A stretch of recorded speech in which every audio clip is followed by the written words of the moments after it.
The news media has been talking up a storm about how several members of the Tufts University lacrosse team developed rhabdomyolysis, with some of those athletes ending up in the hospital.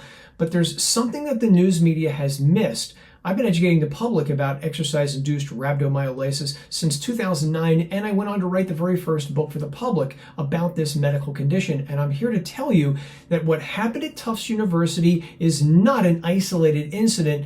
Let's take a look at some of the other times rhabdo has occurred in high school and college athletes. Here's a report of an 18-year-old college football player who in 2009 developed rhabdomyolysis following a supervised practice session led by a strength and conditioning coach. This athlete spent 8 days in the hospital, and he was the only member of the football team who developed rhabdo from a workout which consisted in part of up to 300 squats with resistance bands. In this next report, 7 college swimmers developed rhabdo 3 days after the swim team took part in a preseason conditioning program consisting of alternating push-ups and body weight squats for just 10 minutes. Oh, and by the way, all these athletes claimed to be well hydrated, and they spent between 3 and 7 days in the hospital. In 2011, 13 college football players from the University of Iowa were hospitalized because of rhabdo as well. This workout followed a 3-week training break and included, by some accounts, up to 100 squats at 50% of their maximum ability. This incident got so much attention that it was actually written up in a medical journal, and one of those student athletes went on to sue the university, settling for $15,000 in damages. Here's a report from 2012 where 22 out of 43 high school football players developed rhabdo at a high school football camp. 12 of those kids required hospitalization, and 3 of them had compartment syndrome in their triceps. Next up is this report from 2014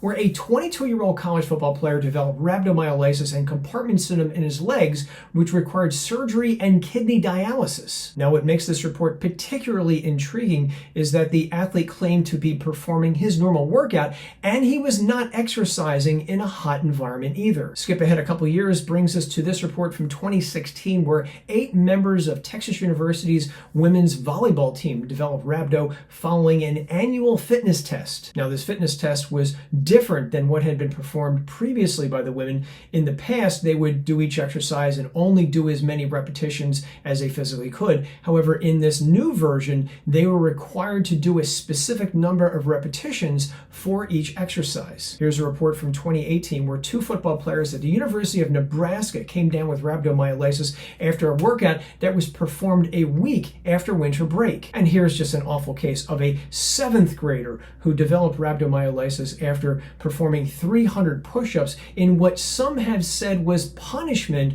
for not being able to correctly perform exercises during an athletic training program. And that brings us to a high school in Texas where several members of this high school football team developed rhabdo after the football coach had the athletes perform over 300 push-ups within 1 hour's time. And what makes this case even sadder is that even though many members of the community love the football coach, he ended up resigning over this incident. And as a corollary to this story, this incident is one of the reasons why Texas may one day become the very first U.S. state to require all coaches to require education on rhabdomyolysis. In 2017, 3 members of the Oregon Ducks football team developed rhabdo in what some have described as a military-style workout. One of those players actually went on to file a $126 million lawsuit against the University of Oregon, the coaches, and the NCAA as well. And this one is as bad as it gets. It's the case of fatal rhabdomyolysis, which occurred in a 19-year-old football player who also had the sickle cell anemia trait. The sickle cell anemia trait is one of the genetic traits known to raise the risk of rhabdo. And this is one of the reasons why, if you are a college or high school athlete, you may receive genetic testing prior to getting permission to participate in scholastic activities. So why is this continuing to occur? The answer is actually simple. Coaches, teachers, personal trainers are not being adequately educated about rhabdomyolysis and how to design exercise programs that reduce the risk of this condition occurring. Because of this, most fitness organizations, universities, and credentialing bodies have failed not only their members, but athletes and the public alike.